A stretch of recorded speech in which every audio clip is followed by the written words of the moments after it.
আজি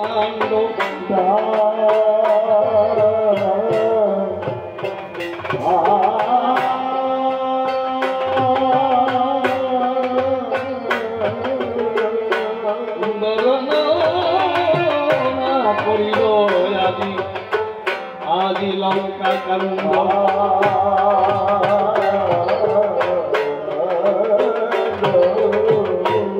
আর লঙ্কা কান্দে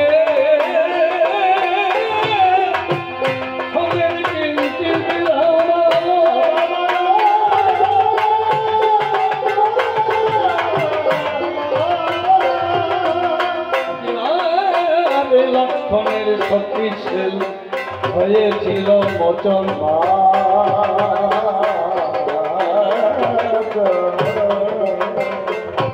রামচন্দ্রের সঙ্গে বারবার যুদ্ধে পরাজিত হচ্ছে রাবণের পুত্র মেঘনাদ। পরাজিত হয়ে নিকুম্ভীর আর যজ্ঞ আরম্ভ করে দেয়।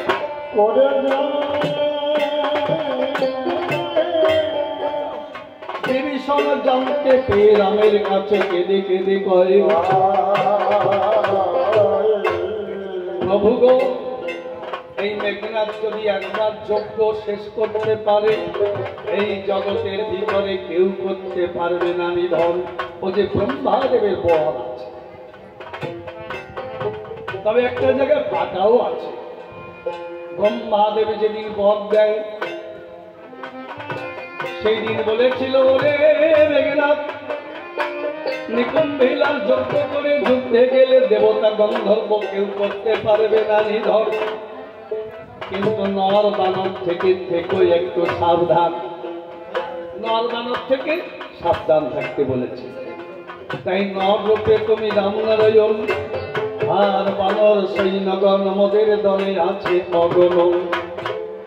হনুমান নলিনী দেবেন্দ্র প্রবক্ষ সবাইকে সঙ্গে করে আমি যাব সেই যজ্ঞাগারে লক্ষণকে নিয়ে রাবণের পুত্র মেঘনাদকে নিধন করে আবার তোমার কাছে ফিরে আসবো। রাম বলছে, যাও, লক্ষণকে নিয়ে হনুমান নলিনী সবাইকে নিয়ে যজ্ঞাগারে গিয়ে উপস্থিত হয়েছে। এমন একটা বৃক্ষের নিচে লক্ষণ আর বিভীষণ দাঁড়িয়ে আছে। ওইখানে মেঘনাদ কোনোদিন যায় না, অভিশাপ আছে। ওই বৃক্ষের নিচে গেলে মেঘনাদের মৃত্যু হবে। সেইখানে লক্ষণ আর বিভীষণ দাঁড়িয়ে আছে। আর এদিকে বানর সৈন্যগণ যজ্ঞকে লণ্ডভণ্ড করে দিয়েছে, জলে ঘর ফেলে দিয়েছে, কোনো স্মৃতি চিহ্ন ঠিক নেই। মেঘনাদ দেখল, আমি যে যজ্ঞ করছি এটা আমি, আমার পিতা দশগিরি ছাড়া কেউ জানে না। এই বানর সৈন্যগণ কি করে জানতে পেরেছে? নিশ্চয়ই বিভীষণ বলে দিয়েছে। তাকিয়ে দেখতে পায় বিভীষণ আর লক্ষণ দূরে দাঁড়িয়ে। এমন সবাই লক্ষণের হাতে ধনুর্বাণ।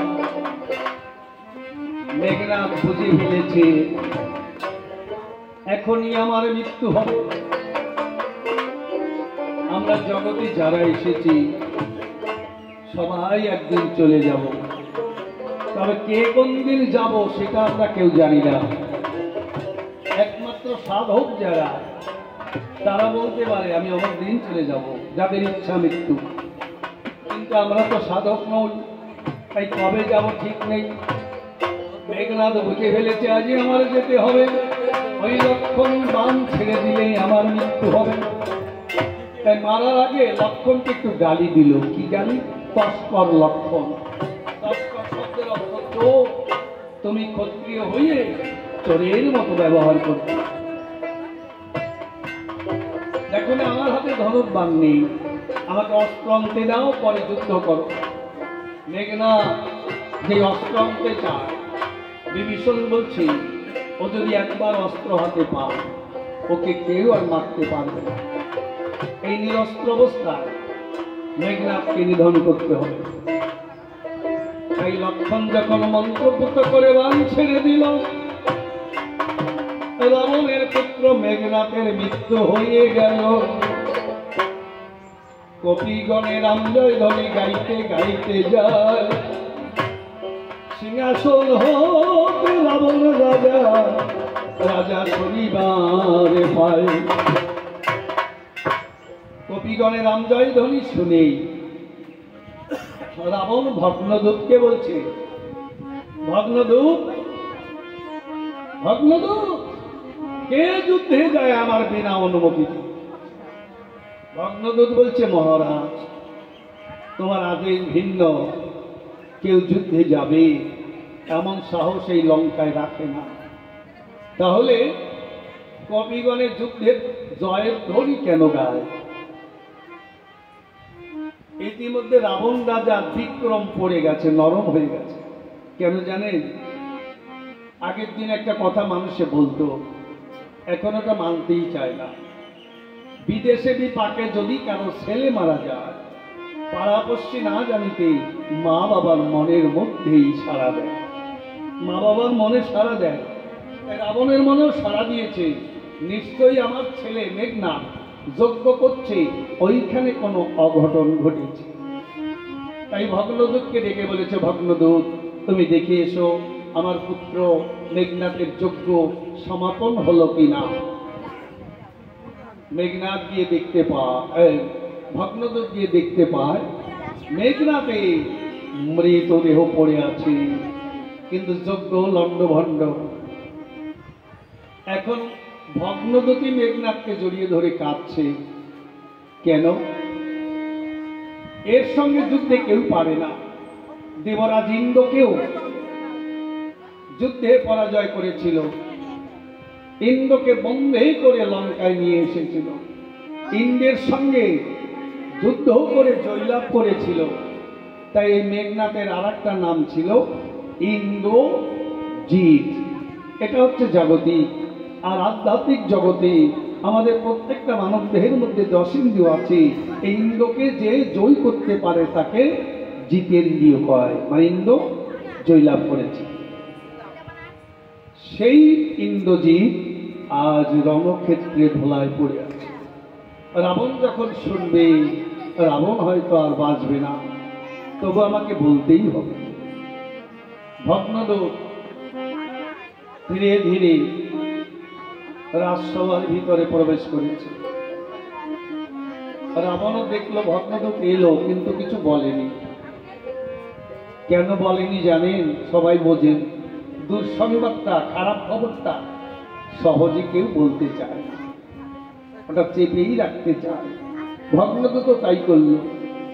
কিন্তু রাবণ বিক্রম দিয়ে বলল, ভগ্নদূত, আমার পুত্রের যজ্ঞ শেষ হলো কিনা সেটা তো তুমি একবারও বললে না। ভগ্নদূত কান্নায় ভেঙে পড়েছে। যে কোনো মানুষ কান্নার আবেগে যদি ভেঙে পড়ে, কথা বলতে তার কষ্ট হয়। তাই ভগ্নস্বরে বলছে, মহারাজ, তোমার আশার প্রদীপ নিভে গেছে, তোমার পুত্র ইন্দ্রজিৎ আর বেঁচে নেই। শুনি রাবণ রাজা আচার খেয়ে পড়ে গেল। বলছে, ওরে, আমার 1 লক্ষ পুত্র, 100 লক্ষ নাতি, বংশে বাতি দিতে কেউ নেই। তবু আমি একটা আশায় করে বেঁচেছিলাম, কেউ না থাক, আমার ইন্দ্রজিৎ পুত্র একা বেঁচে থাকলে সেই পারবে লঙ্কা রক্ষা করতে। সেই পুত্র যখন আমায় ছেড়ে গেল, ওরে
अरे एके एके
আমার প্রিয় ভাই ছিল কুম্ভকর্ণ।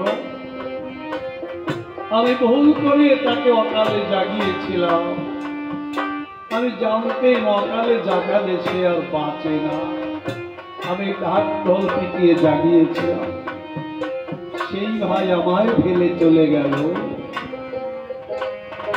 ওরে আমি ভাই হারা, ভাই হারা পুত্র হারা।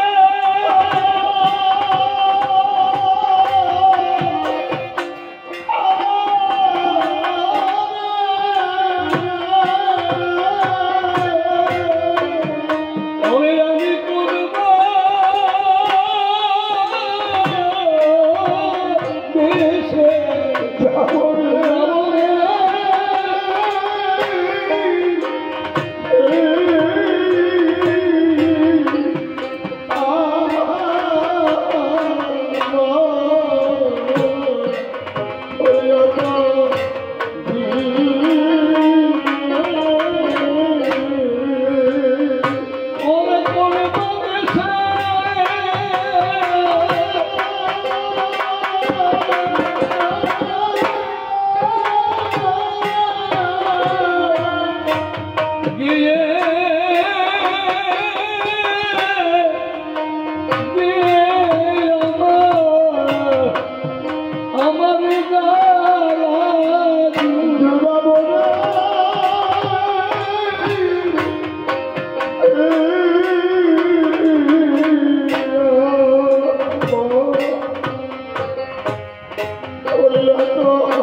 থাকিতে ভবে না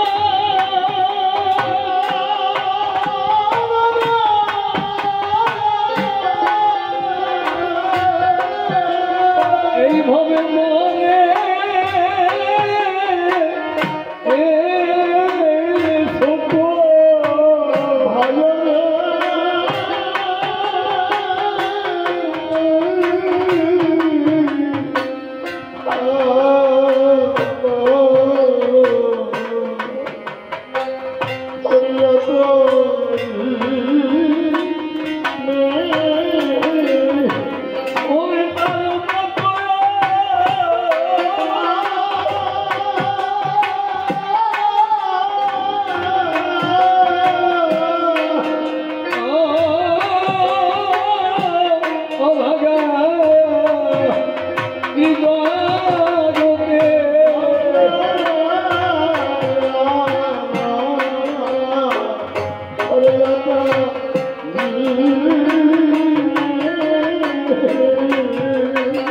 রাবণ রাজা ভাই ভাই বলে কাছে ধোলায় গড়ি যাচ্ছে।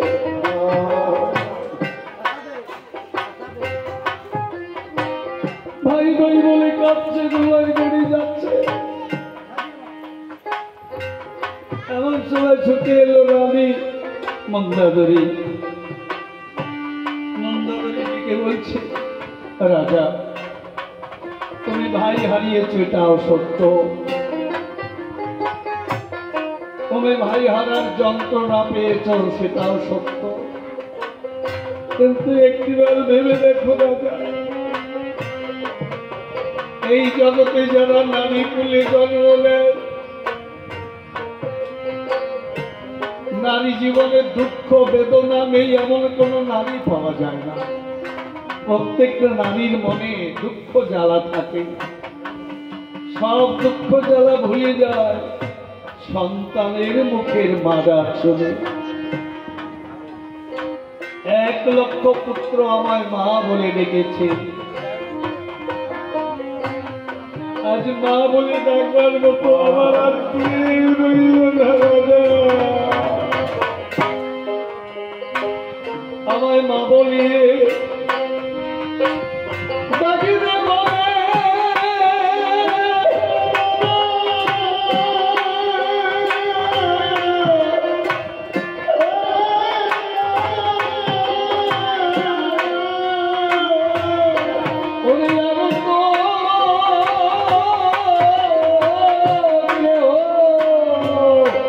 Yeah.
একজন মা সন্তানকে জগতে আনতে কত কষ্ট পেতে হয়।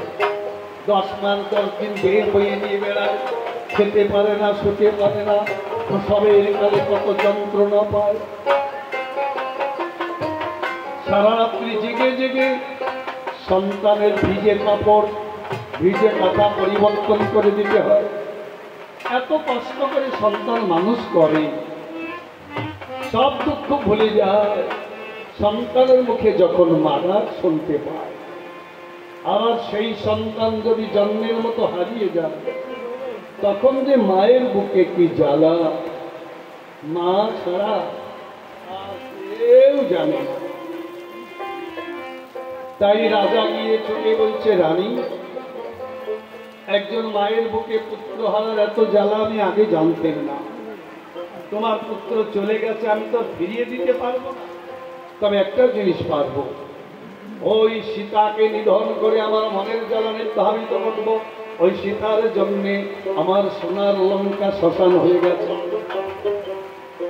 রানী বলছে, রাজা, সীতার জন্য হয়েছে কথা সত্য, কিন্তু সেই সীতা তো নিজে তোমার লঙ্কায় আসেনি, তুমি নিয়ে এসেছো।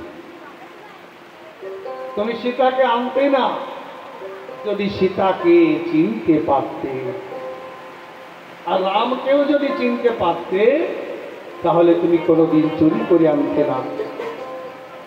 ও রাজা, রাম তো নয় সমান। ও রাজা,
রানী যেই বলছে তুমি একজন অভাগা, মানব কুলে জন্ম নিয়ে যদি ভগবানকে চেনা না যায়, জানা না যায়, তাহলে তার মানব জন্মটাই বিফলে যায়। এ কথা বাস্তব।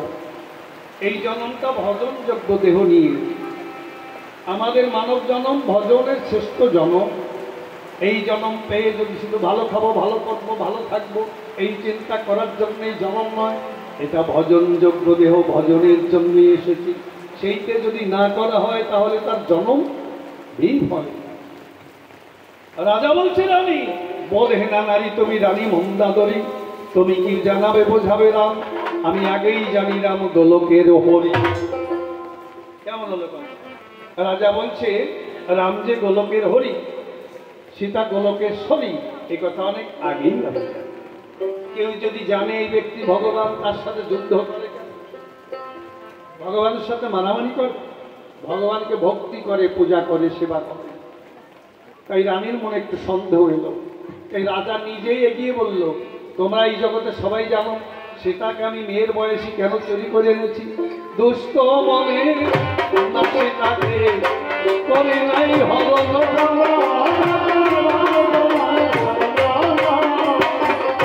গোপনে গিয়া পুজো দেই সীতা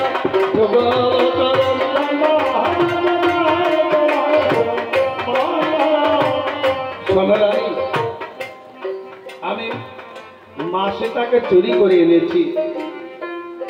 এই জগতে সবাই জানে আমি বিয়ে করব বলে এনেছি। যদি সীতাকে আমি বিয়েই করব, তাহলে আমার রাজপ্রাসাদের অভাব ছিল, আমি রাজপ্রাসাদে রাখতে পারতেন। কেন অশোক বনে রেখেছি? অশোক বন বলতে যেখানে শোক নেই, তাপ নেই, দুঃখ নেই, জ্বালা নেই, সেখানেই মা সীতাকে রেখেছি।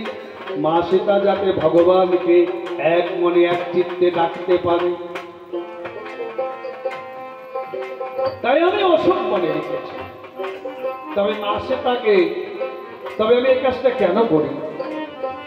এটা আমার অভিনয়। আমি বিয়ের কথা বললি সবাই আমাকে ঘৃণা করে, অবজ্ঞা করে, তাতে আমার পাপ তাপ দূরে যায়।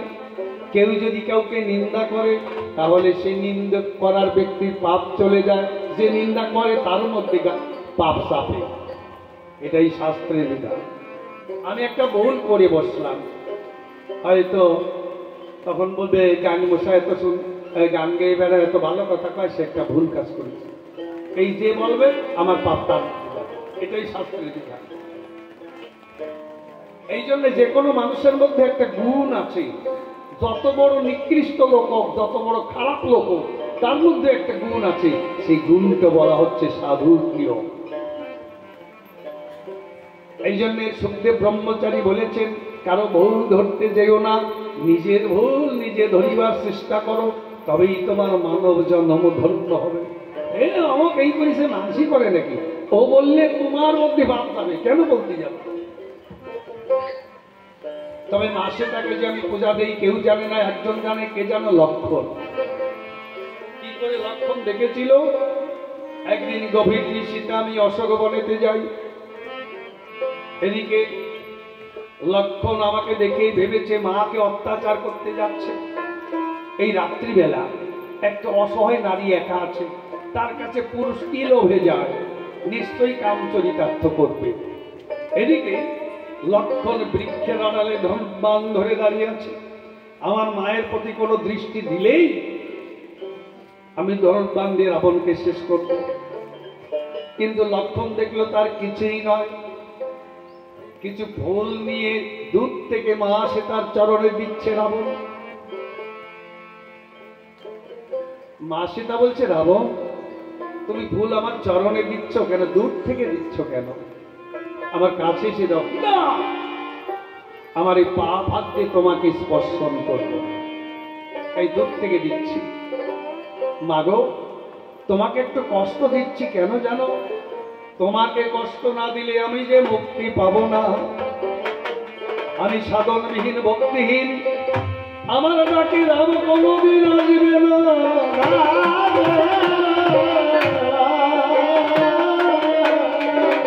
তাই তো তোমাকে আমি অত্যাচার করি, তুমি রামকে ডাকো, ডাকো। তোমার ডাকে রাম আসিবে, আর আমাকে অভিশপ্ত জনম থেকে মুক্তি দিয়ে যাবে। এই বলে রাবণ কাঁদছে। ওই দৃশ্য দেখে লক্ষণ হেসে দিয়েছে। এতদিন আমরা ভাবলেন কি আর দেখলাম বা। রাবণ দেখলো কে হাসলো, তাকিয়ে দেখে লক্ষণ। বলছে, লক্ষণ আমি যে মা সীতাকে পূজা দিই এই কথাটা কেউ জানে না, একমাত্র তুমি জানলে। তবে করিবা না, তুমি কাউকে বলবা না, বললে তোমারই ক্ষতি হবে। তুমি যদি কাউকে বলে দাও তাহলে তোমার বুকে শক্তির শেল পড়বে, আর যদি না বলো তাহলে বেঁচে যাবে। লক্ষণ দেখলো সত্যি শক্তি শেল পড়ুক, আমার প্রাণী যাক, তবে এমন ভালো কথায় আমি গোপনও রাখব না। তাই লক্ষণ বলে দিয়েছে, তবে আমি আঘাত করি কেন? কারণ নৌকায় যদি আঘাত করা হয় তাহলে নৌকার মালিক ছুটে আসবে,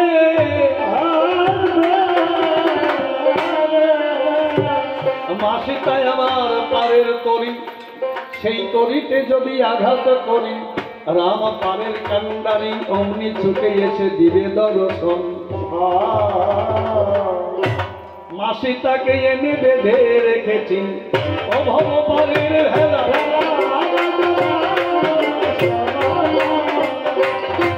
ওই ভেলাতে পার হয়ে যাবে রাক্ষসের ছেলা। আমার ঘাটে বাঁধা পায়ের তোর পায়ের চিন্তা ধারা,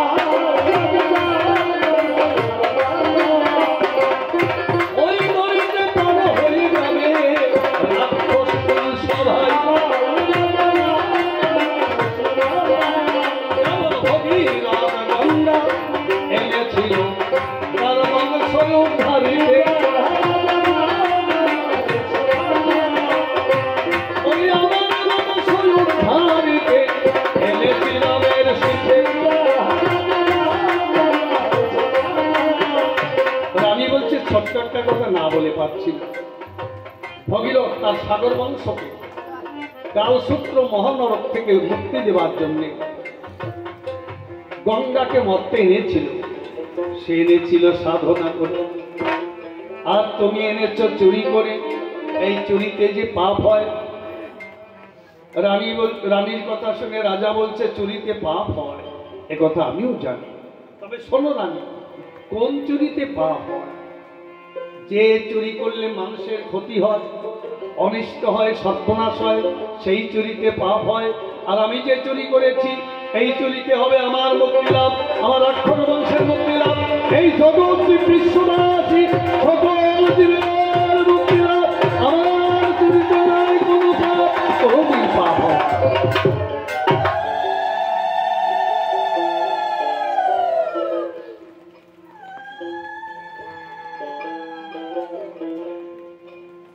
এবার কি হলো?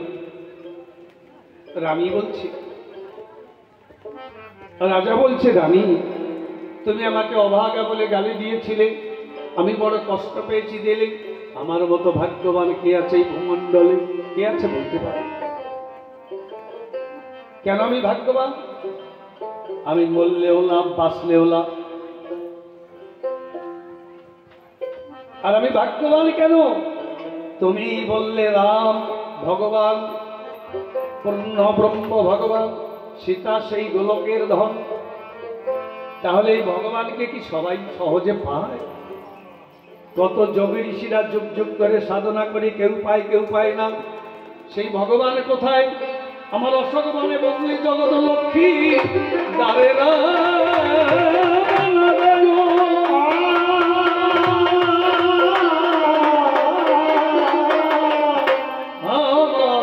ভাগ্যবান রানী বলো আছে বা কোনজন? নিত্য নিত্য রামের সাথে আমি করব গিয়ে